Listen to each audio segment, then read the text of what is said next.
गरीब की बेटी के रजवाड़ी ससुराल में हुई शौक पूरे। इंस्टीट्यूट के एक डांस कंपटीशन में निहारिका फ्रॉक सूट पहनकर स्टेज पर कथक डांस कर रही है। स्टेज के सामने वाली रो में कॉलेज के सभी सीनियर टीचर्स और दूसरी रो में कॉलेज के सभी स्टूडेंट्स बैठे हैं जो तेज तेज क्लैपिंग कर रहे हैं। कितनी होशियार लड़की है और कितनी खूबसूरती से ये क्लासिकल गाने पर नृत्य कर रही है। सच में इसके इस नृत्य ने तो मेरा मन जीत लिया है। मैं इसके नृत्य को देखकर बहुत प्रभावित हो रही हूँ। ऐसा नृत्य आज के समय पर दिखना बहुत मुश्किल है। देखते ही देखते एनुअल फंक्शन समाप्त हो जाता है और फिर समय आता है विजेता को घोषित करने का, जिसके लिए स्टेज पर 2 से 3 सीनियर टीचर अपने हाथों में अवार्ड लेकर आती हैं। कई लड़कियां विजेता बनने की आस में स्टेज पर खड़ी होती हैं। हे भगवान, मैंने बहुत मेहनत की है, मुझे इस एनुअल फंक्शन का विजेता बनाना। मेरी माँ बहुत खुश होगी। निहारिका ऐसा सोच ही रही होती है कि तभी 3 सीनियर टीचर निहारिका के पास आकर खड़ी होती हैं और एक टीचर निहारिका के हाथ में अवार्ड देती है। आज तुमने हम सबको गर्व महसूस कराया है। अपनी इस प्रतिभा को कभी कम मत होने देना। तुम नृत्य की दुनिया में बहुत आगे जाओगी। मुझे विश्वास है कि तुम्हारी कला कई और विद्यार्थियों को नृत्य सीखने के लिए प्रेरित करेगी। एक गुरु के लिए इससे बड़ी खुशी और क्या ही हो सकती है। निहारिका बेटा, इस ऊर्जा को हमेशा बनाए रखना। जिस आत्मविश्वास और अनुशासन के साथ तुमने ये नृत्य किया वो तुम्हारे भविष्य की सफलता की गारंटी है। ये पकड़ो अपना अवार्ड, तुम इसकी असली हकदार हो। निहारिका ये सुनकर खुशी से झूम उठती है और अपने सभी सीनियर टीचर के पैर छूकर आशीर्वाद लेती है। शुक्रिया मैम। अब निहारिका खुशी खुशी अपना अवार्ड लेकर अपने घर आती है, जहाँ मिट्टी के घर में एक कोने में उसकी माँ चूल्हे पर खाना बना रही होती है और दूसरे कोने में खाट पर उसका बीमार पिता लेटा हुआ होता है। वो खुशी से आकर सबसे पहले अपनी माँ के गले लगती है। वहीं निहारिका की माँ अपनी बेटी के हाथ में कुछ सोने सा चमकता देखकर हैरान होते हुए कहती है, अरे बेटिया, तेरे हाथ में ये क्या है जो इतना चमचमा रहा है, लगभग सोने जैसा? माँ, ये अवार्ड है जो मुझे अपने क्लासिकल डांस में मिला है। मैं अपने कथक में अव्वल आई हूँ ना माँ। देखना, ऐसे ही एक दिन आपकी बेटी बहुत बड़ी नृत्यकार बनेगी। माँ, आपको पता है कल से मैं सबको नृत्य सिखाऊंगी। तभी रजनी अपनी बीमार पति की तरफ धीरे से नजर घुमाती है, जहां उसका बीमार पति विधान तेज तेज खांस रहा होता है। हे भगवान, अब मेरा शरीर और कष्ट सहने के योग्य नहीं है। तू मुझे अपने पास बुला ले। अरे ऐसे क्यों बोल रहे हो जी? सबके सामने बेटी खड़ी है। देखिए, आज उसको अवार्ड मिला है। अरे मेरी बेटी एक दिन बहुत आगे जाएगी, मुझे इस पर पूरा विश्वास है। निहारिका, देख रही हो तुम्हारे पिताजी ठीक से बोल भी नहीं पा रहे हैं। घर का दाना पानी भी एक दिन पर दिन मुश्किल होता जा रहा है। निहारिका, तुम कल से इंस्टीट्यूट जाना छोड़ दो। घर पर रहकर ही घर संभालो और मैं बाहर जाकर काम करूंगी। नहीं माँ, ऐसा मत कहो। मुझे डांस बहुत पसंद है। बेटी, कौन माँ नहीं चाहती कि उसकी बेटी आगे बढ़े, पर तुम घर के हालात तो देख ही रही हो ना। तुम्हें अपना डांस छोड़ना ही होगा और अपने इस शौक को अपने अंदर ही दबाकर मारना होगा। कोई बात नहीं माँ, मेरे शौक आप लोगों से ज्यादा बड़े नहीं हैं। मेरे लिए आप लोग बहुत महत्वपूर्ण रखते हैं। मैं कल से कहीं नहीं जाऊंगी माँ। अब अगले दिन से रजनी लोगों के घर में जाकर झाड़ू पोछा बर्तन का काम करने लगती है। वहीं निहारिका अपने पिता की देखभाल करती है और पूरा घर अकेले संभालती है। इसी तरह एक दिन खाली समय में अपने घर के आंगन में छोटे छोटे म्यूजिक स्पीकर में क्लासिक सॉन्ग चलाकर निहारिका नृत्य कर रही होती है। तभी पड़ोस की कुछ औरतें निहारिका को नृत्य करता देख कहती हैं, निहारिका बेटा, तुम तो बहुत अच्छी कथक नृत्य जानती हो। क्या तुम इस तरह का नृत्य मेरी बेटी को भी सिखा सकती हो? उसकी उम्र अभी करीबन 12 साल है। सुमित्रा की बेटी के साथ साथ निहारिका, तुम मेरी भी बेटी को कथक डांस सिखाना। मैं चाहती हूँ उसे भी अपनी संस्कृति से जुड़ी चीज आनी चाहिए। जी, मैं उन्हें सिखा दूंगी। आप उन्हें हर शाम भेज दीजिएगा। अब इसी तरह गांव की 4 से 5 लड़कियां जिनकी उम्र 12 से 13 साल होती है, वो दिन प्रतिदिन निहारिका के पास आकर आंगन में नृत्य सीखती है, जिससे निहारिका की थोड़ी बहुत कमाई हो जाती है। तभी एक दिन निहारिका बच्चों को नृत्य सिखा रही होती है और उसकी कुछ सहेलियां वहां आ जाती हैं, जो उसे नृत्य करता देखकर कहती है, अरे निहारिका, तुम यहाँ नाच रही हो? इससे बढ़िया तो तुम इंस्टीट्यूट आ जाती। खैर छोड़ो, हम लोग शॉपिंग पर जा रहे हैं, तुम भी चलो ना हमारे साथ। अरे अनुष्का, तुम्हें लगता है कि ये गरीब लड़की हमारे साथ शॉपिंग करने आ सकती है? पैसे होंगे इसके पास? छोड़ो, मुझे तो लगता है इसे तो शौक भी नहीं होगा इन सब चीजों का। इस गरीब के क्या ही शौक होंगे। चलो हम अकेले ही चलते हैं। अब हालातों की मारी निहारिका अनुष्का और प्रियंका के किसी भी बात का जवाब नहीं दे पाती है और उसकी आंखें नम हो जाती हैं। आखिर मैं लोगों को कैसे समझाऊं कि मेरे भी बहुत ऊंचे ऊंचे शौक हैं, लेकिन उन शौक को पूरा करने के लिए मेरे पास पैसे नहीं हैं। वहीं आसपास नृत्य करती लड़कियां निहारिका की आंखों में आंसू देखकर, दीदी दीदी आप रो क्यों रही हो? आपकी आंखों में आंसू अच्छे नहीं लगते, आप मुस्कुराती हुई अच्छी लगती हो। हाँ निहारिका दीदी, आप इतनी सुंदर है, आपकी आंखों में आंसू अच्छा नहीं लगता। मुझे पता है, जब से वो दोनों दीदी यहाँ से गई हैं तब से आप बहुत दुखी हो। वो दोनों दीदी बहुत बुरी थी। नहीं बच्चों, बुरे वो लोग नहीं जो बुरे हालात में हैं। उन पर बातों की नजरअंदाज करो और जब आज की क्लास खत्म होती है तुम लोग अपने अपने घर जाओ। इसी तरह एक दिन निहारिका की एक क्लोज फ्रेंड शिल्पी उसके घर कार से आती है और घर के बाहर गाड़ी खड़ी करके तेज तेज हॉर्न बजाती है। निहारिका आवाज सुनकर बाहर आती है। शिल्पी अपनी गाड़ी के शीशे को नीचे करती है और निहारिका उसकी गाड़ी को छू छू कर देखती है। शिल्पी, तूने इतनी बड़ी गाड़ी खरीद ली और तुझे ड्राइविंग भी आ गई। कितना अच्छा लग रहा होगा ना तुझे ड्राइविंग के अंदर। मेरा भी शौक है गाड़ी चलाने का। अरे तो आना बैठ मेरी कार के अंदर, हम लोग दोनों लॉन्ग राइड पर चलते हैं। अब शिल्पी निहारिका के साथ उसकी गाड़ी में बैठकर निकल पड़ती है, लेकिन थोड़ी दूर चलते ही गाड़ी के सामने शिल्पी की माँ आ जाती है, जो मॉडर्न साड़ी में होती है। माँ को देखकर शिल्पी अपनी गाड़ी रोककर गाड़ी से बाहर निकलती है। वहीं शिल्पी की माँ गरीब निहारिका को गाड़ी में देखकर उसका हाथ पकड़कर मोड़ते हुए कहती है, बहुत शौक है महंगी गाड़ी में बैठने का, तो अपनी माँ से क्यों नहीं कहती कि वो तुम्हें भी गाड़ी दिलाए। मेरी बेटी का सहारा लेकर मेरी बेटी की गाड़ी में बैठकर तुम अपने शौक पूरे कर रही हो और मेरी बेवकूफ बेटी अपना फ्यूल खत्म कर रही है। आंटी, मेरे हाथों में दर्द हो रहा है। माँ, निहारिका को छोड़ दो, वो इस गाड़ी में नहीं बैठी, मैंने उसे बिठाया था इस गाड़ी में। कोई बात नहीं, आज के बाद कभी बैठने की कोशिश भी नहीं करेगी ये। वहीं दूसरों के घर में काम करके आती रजनी लक्ष्मी को उसकी बेटी का हाथ मरोड़ते हुए देख लेती है। अरे लक्ष्मी, तुम मेरी बेटी के साथ ऐसा क्यों कर रही हो? ज्यादा शरीफ बन रही हो तुम और तुम्हारी बेटी। अच्छे से जानती हूँ मैं, तुम गरीबों को अपने शौक पूरे करने के लिए बड़ों से रिश्ते जोड़ती हो। अपनी बेटी को बोलो कि बड़े शौक तब पाले जब उनकी माँ उसे पूरा कर सके। तुम्हारी बेटी मेरी बेटी की कार में घूम रही थी। ठीक है, मैं अपनी बेटी को समझाऊंगी, पर तुम मेरी बेटी का हाथ छोड़ो। अब रजनी अपनी बेटी को घर लेकर आती है और उसे समझाती है। बेटी तो इतनी बड़ी होकर भी बच्चों जैसी हरकतें करती है, क्या जरूरत थी लक्ष्मी को बेटी की कार में बैठने की? माँ, मेरा भी शौक है बड़ी गाड़ियाँ चलाने का, उनमें घूमने का, पर अफसोस मैं उसे पूरा नहीं कर सकती। इसीलिए जब शिल्पी आई तो मैं खुद को रोक नहीं पाई और उसकी गाड़ी में बैठ गई, जिसका नतीजा मुझे आपको सड़क पर अपमानित करना पड़ा। अब इसी तरह कुछ हफ्ते गुजरते हैं और एक दिन रजनी लोगों के घरों का काम खत्म करके रजवाड़ी परिवार के बहुत बड़े आलीशान कोठी के सामने से गुजर रही होती है, जहां रजवाड़े परिवार के लोग गरीब लोगों को अनाज और कपड़े दान कर रहे होते हैं। हे भगवान, ये रजवाड़ी परिवार कितने अमीर होते हैं। इनके पास भगवान ने एक दिन के भर की कमी नहीं छोड़ी है। अब रजनी यही सोचती सोचती घर आ जाती है। इसी तरह एक दिन निहारिका अपने घर के बाहर बच्चों को नृत्य सिखा रही होती है कि तभी वहां रजवाड़े परिवार की मालकिन अमरावती और अपनी बहू कौशल्या के साथ वहां से गुजर रही होती है और वो दोनों ही निहारिका का नृत्य देखकर प्रसन्न हो जाती हैं। बाजी देखिए, ये मासूम लड़की कितनी खूबसूरत है, हमारी संस्कृति से जुड़ा हुआ नृत्य कर रही है। इसका नृत्य तो देखकर मन प्रसन्न हो रहा है। हाँ, ये बहुत खूबसूरत लड़की नृत्य तो अति उत्तम कर रही है।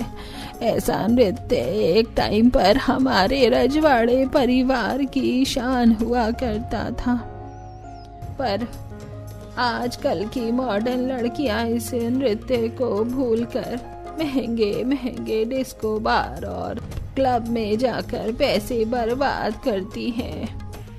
सही कहा माँ जी आपने। वैसे माँ जी, मुहूर्त का समय निकलते जा रहा है, हम यहाँ इस गांव में अपने रिश्तेदारों की पूजा पाठ में आए थे। हाँ, चलो चलो चलते हैं। दूसरी तरफ निहारिका मगरूर होकर अपने नृत्य में खोई हुई होती है। इसी तरह कुछ हफ्ते गुजरते हैं और एक दिन रजवाड़ी परिवार का सबसे छोटा बेटा भी अपनी कार से निहारिका के घर सामने से गुजर रहा होता है। तभी अपने कार के शीशे से वो घर के आंगन में नृत्य करती निहारिका को देखकर ठहर सा जाता है। उसकी सांसें थम जाती हैं। निहारिका की खूबसूरती और उसके नृत्य में साफ साफ झलक रही होती है। कार्तिक कार से बाहर निकलता है और एकटक निहारिका को ताकने लगता है। नृत्य करती निहारिका की नजर कार्तिक के ऊपर जाती है। ये कौन है जो मुझे इतनी देर से देखे जा रहा है? आज से पहले तो इन्हें अपने यहाँ कभी नहीं देखा। बच्चों चलो, तुम्हारे नृत्य क्लास अब यहीं खत्म होती है, अब कल आना। बच्चों को जाता देख कार्तिक भी वहां से चला जाता है और फिर इसी तरह 3 से 4 हफ्ते लगातार कार्तिक निहारिका के घर के सामने आकर खड़ा होकर उसके नृत्य को बस देखता रहता था। ये लड़की कितनी खूबसूरत है, ये तो मेरे दिलो दिमाग में बैठ चुकी है। अगर मेरा बस चले तो मैं इसे ताउम्र ऐसे ही देखता रहूं। कार्तिक ऐसा सोच ही रहा होता है कि इतने में निहारिका उसके पास आती है। कई दिनों से मैं देख रही हूँ आपको कि आप रोज आकर मेरे घर के बाहर खड़े हो जाते हैं। कोई बात है क्या, या आपको अपने बच्चों का दिखावा करना है मेरे छोटे से नृत्य क्लासेस में? वैसे आप तो बहुत भव्य परिवार से लगते हैं। जी मैं रजवाड़ी परिवार से हूँ और हाँ, शादीशुदा नहीं, कुंवारा हूँ। मैं यहाँ सिर्फ आपका स्पेशल नृत्य देखने आता हूँ और कुछ नहीं, क्योंकि आपका ये कथक नृत्य हमारे रजवाड़ी परिवार की शान है, शान। कार्तिक की बात सुनकर निहारिका मुस्कुरा देती है और फिर इस दिन के बाद से निहारिका हर दिन बच्चों को नृत्य सिखाकर कार्तिक के पास आकर उससे मिलती है। कुछ दिन ऐसे ही गुजरते हैं और एक दिन निहारिका के सभी स्टूडेंट्स निहारिका के हाथ में अपनी अपनी फीस देते हैं और बच्चों के जाने के बाद निहारिका सभी पैसों को गिनने लगती है। 500, 600, 700, पूरे 700 रुपए हैं। इन पैसों से तो बस घर का थोड़ा बहुत राशन आ पाएगा और माँ के कमाए हुए पैसे भी पिताजी की दवाई में चले जाएंगे। कुछ नहीं बच पाता हर बार। लगता है अच्छा खाना खाने का मेरा शौक ही पूरा नहीं हो पाएगा। दूर खड़ा कार्तिक ये सारी बातें सुन लेता है और पहली बार कार्तिक निहारिका के आंगन में आकर, अरे निहारिका, तुम्हारी जैसी लड़की मैंने सच में कहीं नहीं देखी। तुम कितना सेक्रीफाइस करती हो अपनी फैमिली के लिए। तुम्हारे इतने सारे शौक हैं, पर उन सभी शौक को मारकर तुम सबसे पहले अपनी फैमिली के बारे में सोच रही हो। तुम्हें अच्छा खाना खाना है, चलो मैं तुम्हें खिलाता हूँ। और कौन कौन से शौक है तुम्हारे, बताओ, मैं पूरा करूंगा सब। आप क्यों पूरा करेंगे? और मेरा क्या नाता है आपसे जो आप मेरे शौक को पूरा करेंगे? मैं अपने शौक के अपने बलबूते पर पूरा करूंगी। निहारिका और कार्तिक एक दूसरे से बात कर ही रहे होते हैं कि तभी वहां पर रजनी आ जाती है और वो कार्तिक को देख लेती है। निहारिका की आंखों से कार्तिक को इशारे करती है और कार्तिक वहां से चला जाता है। अरे ये तो कार्तिक बाबा है जो कि रजवाड़ी परिवार के छोटे बेटे हैं। ये यहाँ क्या कर रही हैं बेटी? माँ, मैं जानती हूँ कि इस रजवाड़ी परिवार के और ये बहुत अच्छे इंसान हैं। इन्हें मेरा नृत्य बहुत पसंद है और मुझे दोस्त बन चुके हैं। बेटी, ये रजवाड़ी परिवार बहुत पैसे वाले होते हैं और ये लोग एक उच्च श्रेणी में आते हैं। इनके आगे हम गरीब परिवार वालों की तो कोई इज्जत ही नहीं है। इसलिए बेटा, समय रहते तुम कार्तिक से दूरियां बनाना। अब जहां निहारिका कार्तिक से दूरियां बनाने की सोचती है, वहीं कार्तिक अपने पूरे परिवार के सामने निहारिका से शादी करने का प्रस्ताव रखता है। कार्तिक के परिवार वाले काफी रईस और अमीर होते हैं। उन्होंने रजवाड़ी पोशाक पहने हुए होते हैं। स्त्रियों के सिर पर घूंघट और शरीर पर सोने के आभूषण होते हैं। वहीं पुरुष के माथे पर टोपी, बदन पर रजवाड़ी कुर्ता पजामा होता है। बहुएं भी उस घर में रजवाड़ी घाघरे चोली के साथ सिर पर घूंघट लिए खड़ी होती हैं। बेटा कार्तिक, तुम कहीं उस लड़की से बात तो नहीं करनी चाहते हो जो केशवपुर गांव में रहती है और कथक करती है, साथ ही छोटी छोटी बच्चियों को सिखाती भी है? जी, मैं उसी की बात कर रहा हूँ। वो लड़की बहुत सुंदर, सुशील और समझदार है। बस हमसे थोड़ी गरीब है वो लोग। कार्तिक मेरे पोते, वो लड़की तो हमें भी कुछ समय पहले ही मन को भा गई थी, पर हमें नहीं पता था कि वो हमारे घर के चिराग के दिलो दिमाग पर भी घर बनाएगी। हमें वो लड़की पसंद है। ये क्या बात हुई दादी सा?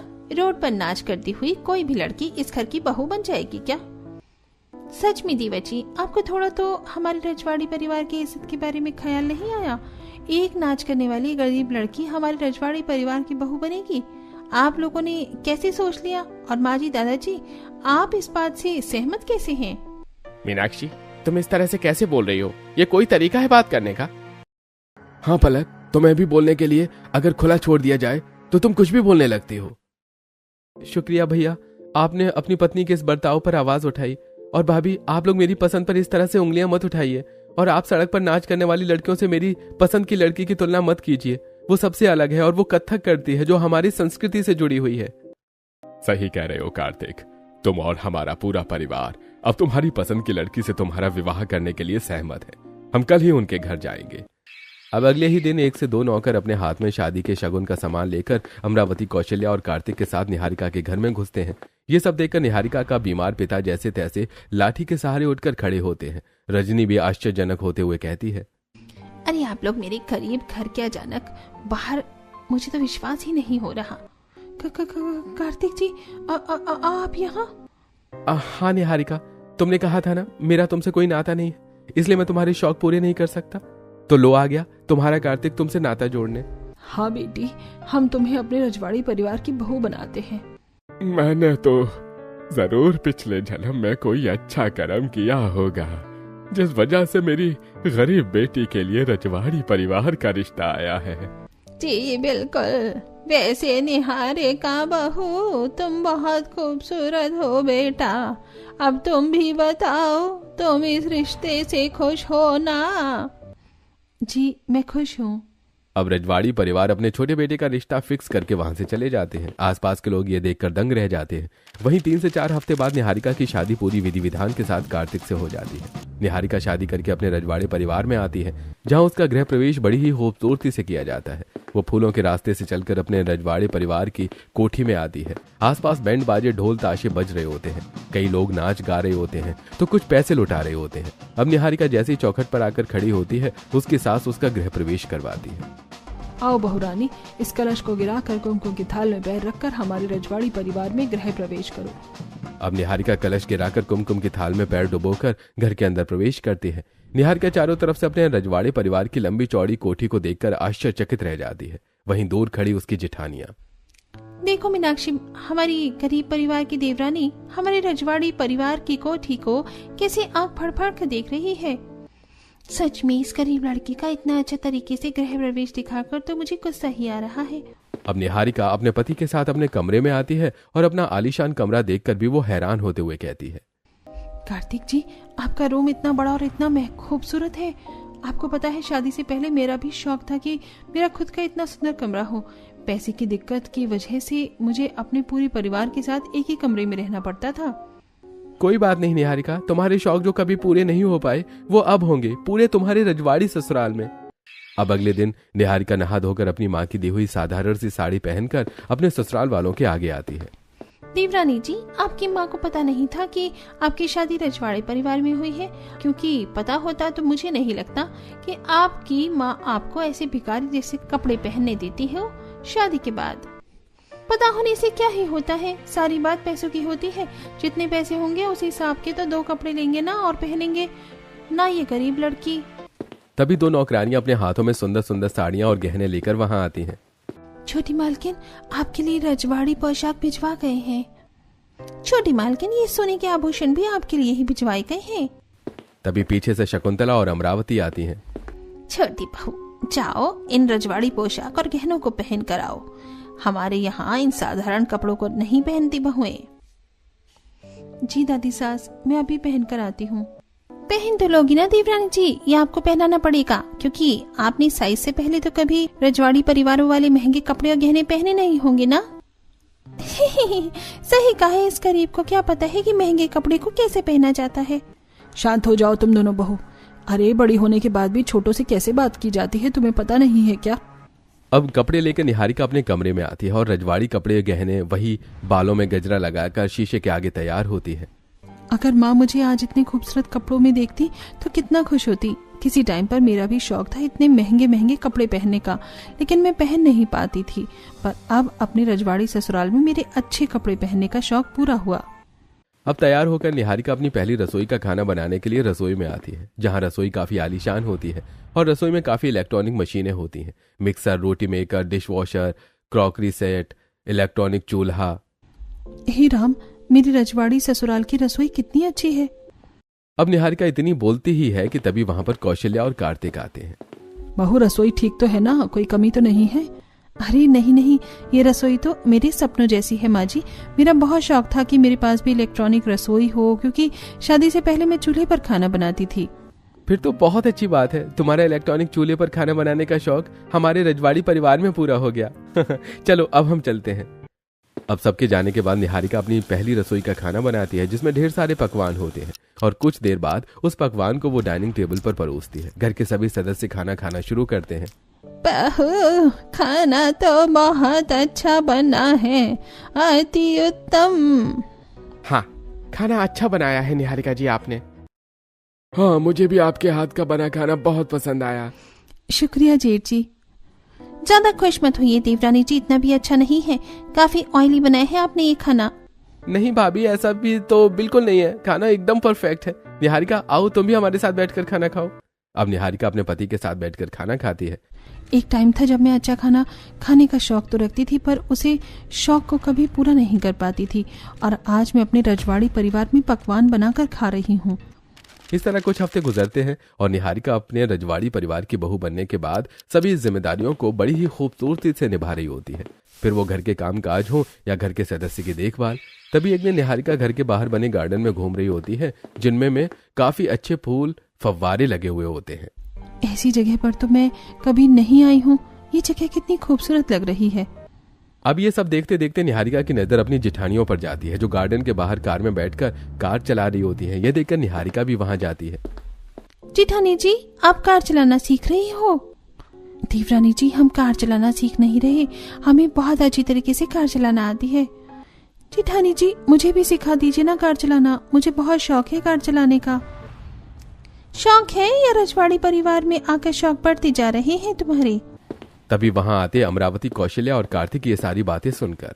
अरे बड़ी बहू, अगर रजवाड़ी परिवार में आकर भी बहू के शौक शुरू होते हैं तो हम करेंगे ना उसके शौक पूरे। तुम ऐसे क्यों बोल रही हो चिढ़कर?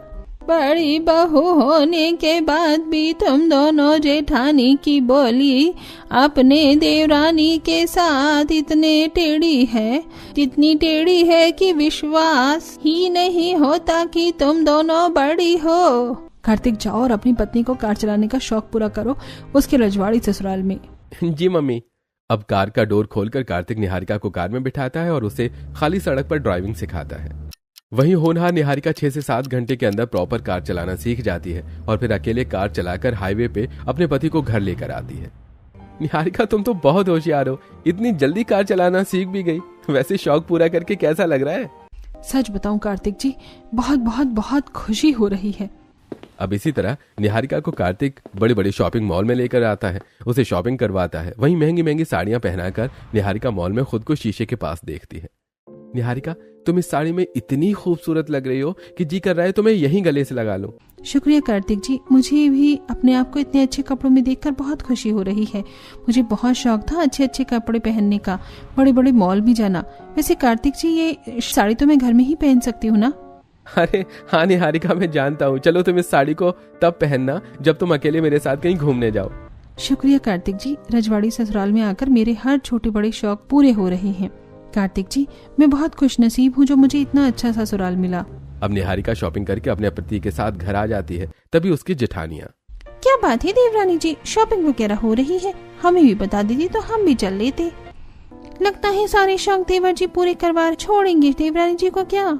यह सुनकर निहारिका अपने पति की ओर देखती है। तभी कार्तिक, तो क्या हो गया? बड़ी भाभी अपनी पत्नी के शौक पूरे नहीं करूंगा तो फिर किसके करूंगा?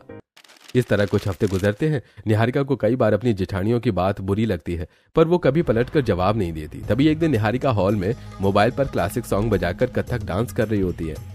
ता थई थई ता थी थई थई था। निहारिका मगन होकर कथक कर रही होती है। तभी उसकी जेठानियां आकर उसके फोन को बंद करती हुई, ये सब क्या है देवरानी जी?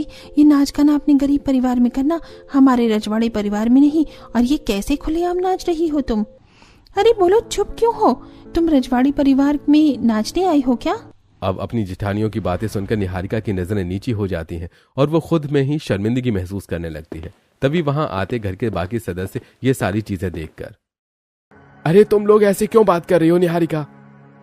जिसे भैया, आपको शायद पता नहीं है, पर दोनों ही भाभियां मेरी पत्नी के साथ काफी अच्छा बर्ताव नहीं करती। मेरी पत्नी जब से इस घर में आई है तब से दोनों भाभियां उसके साथ चिड़चिड़ कर रहती हैं, पता नहीं क्यों। ये चीज तो मैं भी देख रही हूँ कि आखिर क्यों तुम अपनी देवरानी के पीछे पड़ी रहती हो और हर बार उसे गरीबी का ताना मारती हो। अरे तुम दोनों जिस देवरानी के पीछे हाथ धोकर पड़ी हो, वो देवरानी तुम दोनों का तिनके भर का भी बुरा नहीं चाहती। अब घर वालों की बातें सुनकर पहली बार मीनाक्षी और पलक को शर्मिंदगी महसूस होती है। उन्हें एहसास होता है कि घर वाले ठीक ही कह रहे हैं। देवरानी जी, हमें माफ कर दो, हमें आपके साथ ऐसा व्यवहार नहीं करना चाहिए था। हाँ देवरानी जी, आप हमें भी एहसास हुआ है कि हम बेवजह ही आपसे इतनी नफरत करते हैं। नफरत करने की तो कोई वजह ही नहीं है, आपने तो हमारा कुछ भी बुरा चाहा ही नहीं, हमें माफ कर दीजिए। कोई बात नहीं, अपनों के बीच में माफिया नहीं मांगी जाती। मेरे लिए आप लोग हमेशा से अच्छे हैं और हमेशा ही रहेंगे। अच्छा निहारिका, तुम इतना अच्छा कथक करती हो, तुम अपना खुद का क्लासिक डांस एकेडमी क्यों नहीं खोल देती? जीत जी, शौक तो बहुत था कि अपना खुद का डांस क्लास खोलूं, पर वो शौक कभी पूरा नहीं हो पाया।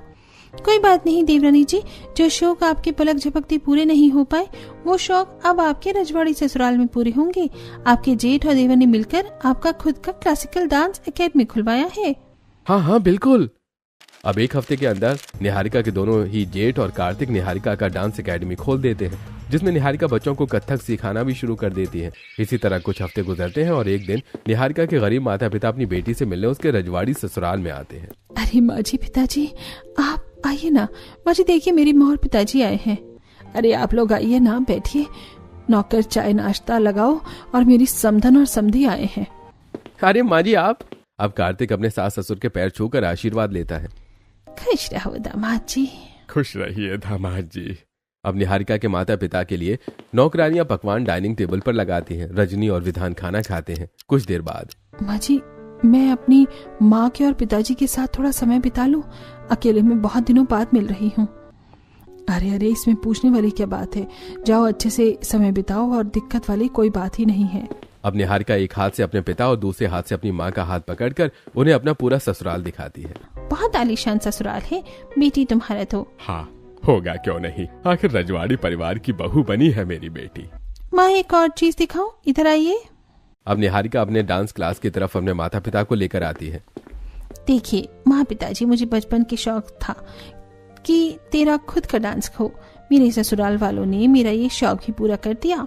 अब अपनी बेटी को उसके ससुराल में इतना खुश देखकर विधान और रजनी की आंखों में आंसू आ जाते हैं।